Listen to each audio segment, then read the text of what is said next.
There is a specific kind of silence that follows a lifetime of noise. It isn't the peaceful quiet of a forest at dawn, but rather the heavy, ringing stillness that remains after a long, sustained alarm finally cuts out. For those who grew up in the shadows of emotional neglect, or amidst the unpredictable storms of a volatile household, that alarm has been ringing in the basement of your subconscious for 20, 30, or 40 years. It was the sound of survival. It was the high-pitched frequency of hypervigilance, a biological mandate to scan the horizon for trouble before it arrived. You learned early on that the world was a place of shifting sands, and that your only hope of staying upright was to anticipate the earthquake before the first tremor hit. But lately, something has shifted. You might not have noticed it at first. Healing the inner child is rarely a cinematic explosion of catharsis.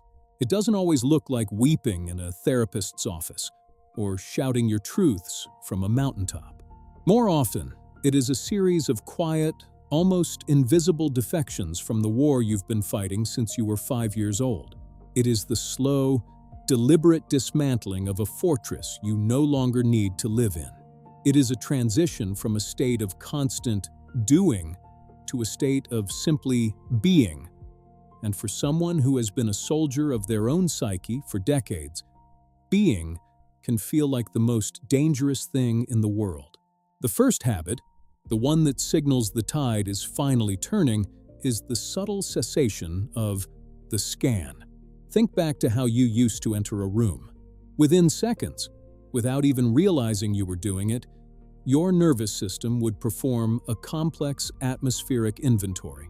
This wasn't just observing, it was a psychological X-ray. You would register the slight tightness in your partner's jaw, the fractional edge in your boss's greeting, or the heavy, stagnant energy of a friend who seemed preoccupied.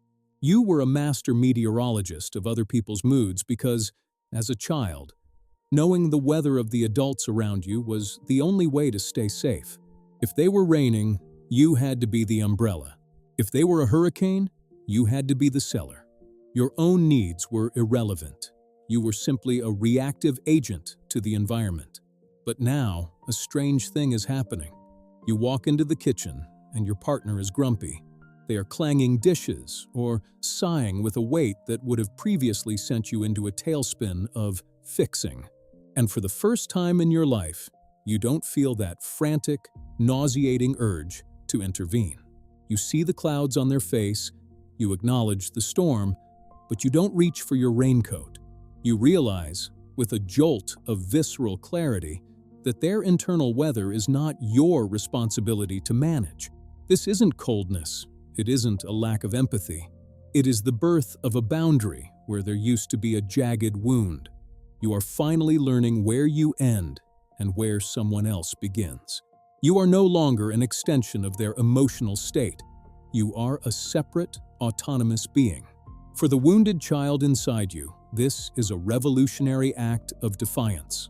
That child is used to being a ghost, someone who moves through the world, trying to leave no footprint, trying to make no sound, trying to ensure that everyone else is comfortable, so that they might be allowed to exist in peace.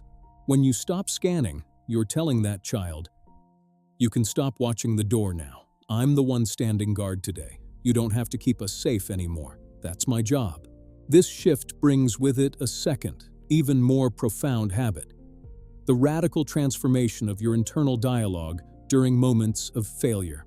In the past, dropping a glass on the kitchen floor or missing a minor deadline felt like a moral failing.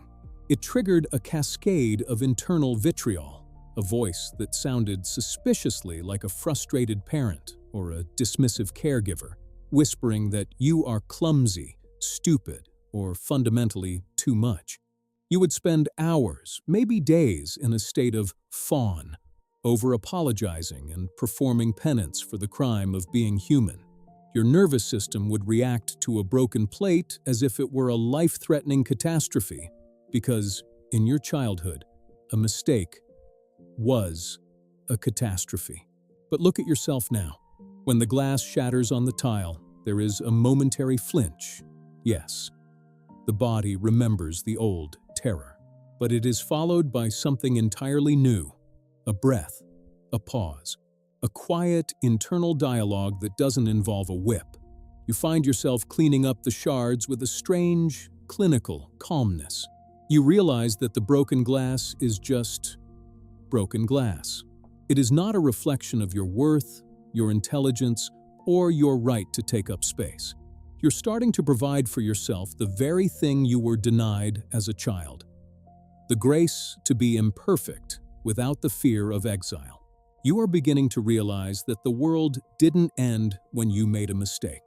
And as you stand there, looking down at the mess, you realize that the most dangerous voice in the room was never the one coming from the outside. It was the one you carried within you. And for the first time, that voice is starting to lose its authority. However, as these old voices fade, a new and unsettling sensation begins to take their place. A feeling so unfamiliar, it almost feels like a threat. This sensation is the terrifying weight of stillness. For decades, your nervous system was a finely tuned instrument of survival, humming with the high-frequency vibration of what comes next. Peace wasn't a goal. It was a suspicious gap between crises. To a child of trauma, a quiet house doesn't mean safety. It means the storm is gathering strength just out of sight. So when you finally begin to heal, your body misinterprets this new tranquility as a malfunction. You might find yourself pacing the floor of a quiet apartment, checking your phone for emergencies that don't exist, or feeling a sudden, inexplicable urge to pick a fight with someone who loves you. This is what psychologists call the upper limit problem. The subconscious fear that you have reached a level of happiness you aren't authorized to possess. A subtle habit of healing is the ability to sit in that discomfort without acting on it. It's the moment you realize you're sabotaging your own peace and you simply stop. You breathe into the boredom. You allow the quiet to be just quiet. You are teaching your nervous system that calm is not the absence of safety, but the ultimate expression of it. This leads to a third habit, the reclamation of your no. In the past, your no was a jagged, guilt-ridden thing. Or more often, it was non-existent. You were a chronic fawner, a people-pleaser who would set yourself on fire just to keep others warm. You thought that if you could just be small enough, helpful enough, and invisible enough, you would finally be safe. You were a yes person, not out of generosity, but out of a desperate need to avoid conflict at any cost. But lately, something has shifted in the very muscles of your throat. When a colleague asks for a favor that oversteps your capacity, or a friend makes a demand on your energy that you simply don't have, you don't offer a frantic, paragraph-long excuse. You don't lie about being sick. You don't perform the ritual of apology. You simply state your limit. The first time you did it, your heart hammered against your ribs like a trapped bird. You waited for the rejection, the abandonment, the shaming. You expected the world to tilt on its axis, but the world stayed still. They said, "Okay, no problem," and moved on. And in that moment, you felt a strange, hollow ache in your chest. The realization that you have spent a lifetime defending yourself against shadows that were never actually there, or at least aren't there anymore. You are realizing that you are allowed to have boundaries even if they disappoint people. This reclamation of self-sovereignty flows into a more private, almost secret habit. The return of play. This is perhaps the most touching sign of a healing inner child. You might find yourself lingering in the toy aisle of a store, or suddenly feeling the urge to buy the box of professional grade markers you weren't allowed to waste as a child.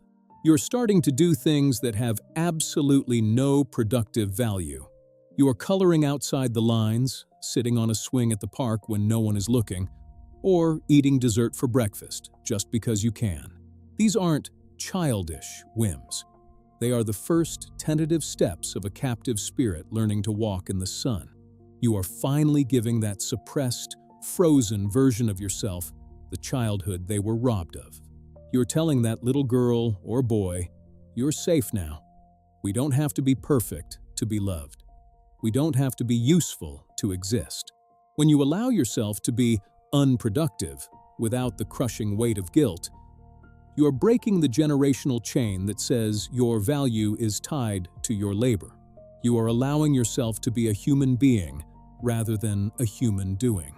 But as you lean into this softness, as you start to believe that you might actually be allowed to be happy, you encounter the most difficult habit of all, the arrival of the grief. Healing isn't all light and breakthroughs. It is a heavy, saltwater realization of everything you missed. As you become a better parent to yourself, you inevitably realize how much you lacked in your formative years. You start to mourn the version of you that could have been if you hadn't been forced to grow up so fast. You cry for the teenager who had to be the emotional anchor for their parents, and for the child who learned to stop asking for help because the silence was too painful to hear. This grief isn't a setback. It is the final cleaning of the wound. You're finally safe enough to feel how much it hurt. You are no longer bypassing your pain with positivity. You are honoring it with your presence. And then, just as you feel you are finally standing on solid ground, the past decides to test the foundation you've built. A phone call comes. A specific name flashes on your screen. A name associated with the very origin of your wounds. You feel your stomach drop, your hands go cold, and the old, familiar instinct to hide washes over you like a tide of lead. This is the moment where the healing is forged in fire. The phone continues to ring, vibrating against the table, a bridge back to the fire you just crawled out of. In the past, that vibration would have traveled up your arm and seized your heart. A frantic command to perform, to soothe, to apologize for a crime you never committed. Your fingers would have twitched with the muscle memory of 1,000 rescues. But today, something is different. There is a new, heavy stillness in your bones. You watch the phone dance across the wood of the table, and you realize that you are no longer the emergency contact for someone else's self-inflicted chaos. The ringing stops. The silence that follows isn't the hollow, terrifying void you once feared. It is a sanctuary. It is the sound of a boundary holding firm. This is the hallmark of a heart that is finally stitching itself back together. The ability to let a fire burn in the distance without feeling the need to throw your own body onto the flames to put it out. You are learning that your peace is not a negotiation. It is a birthright. You are learning that you can love someone from a distance that keeps you safe, or you can choose not to love them at all if that love was only ever a one-way street of sacrifice. As you move away from the table, you might notice another subtle shift. You start to find yourself engaging in what the world calls frivolity. For years, your inner child was a soldier, drafted into an adult war before they could even tie their shoes. Joy felt like a risk. Play felt like a waste of time that should have been spent hyper-vigilantly scanning the horizon for the next disaster.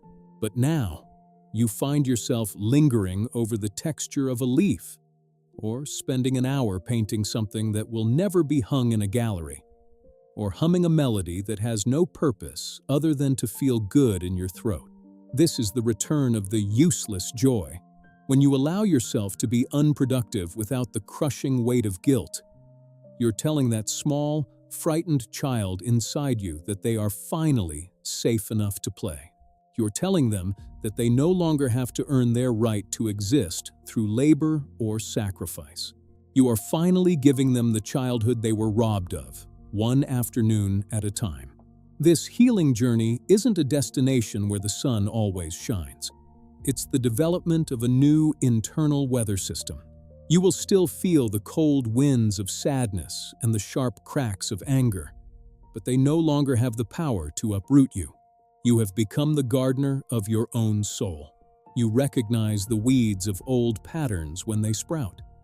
That familiar urge to over-explain, the habit of apologizing for taking up space, the reflex to hide your true needs. And instead of hating yourself for them, you greet them with a weary, knowing smile. Ah, you say to yourself, I see you. You were how I survived the winter. But it's spring now. I don't need you to keep me warm anymore. You begin to move through the world with a different posture.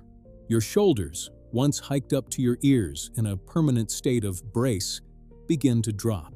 Your breath, once shallow and trapped in the upper cage of your chest, finally travels deep into your belly.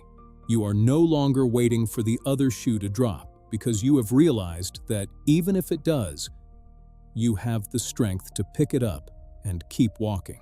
You have traded your hypervigilance for awareness and your fear for discernment. The most profound sign of your healing is the quiet voice that has replaced the inner critic. It's no longer a judge, but a witness. When you stumble, it doesn't scream failure. It whispers, you're tired and this is hard. Let's rest. This self-compassion is the ultimate rebellion. It is the final breaking of the chain that linked your worth to your perfection.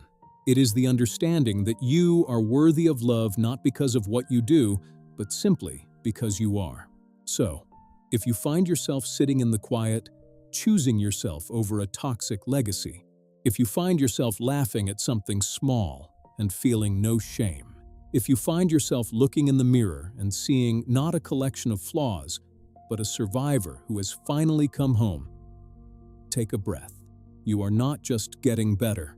You are becoming the person you were always meant to be before the world told you who you had to be to survive. The tremors of the past may still echo, but they are just echoes. The house is quiet. The doors are locked. The child is asleep, dreaming of a future where they are loved simply because they exist. And you? You are the one who made that dream possible. You are the hero of the story that started in the dark and ended in the light of your own making. Rest now. The war is over, and you have finally won yourself back. You are safe, you are whole, and for the first time in your life, you are free.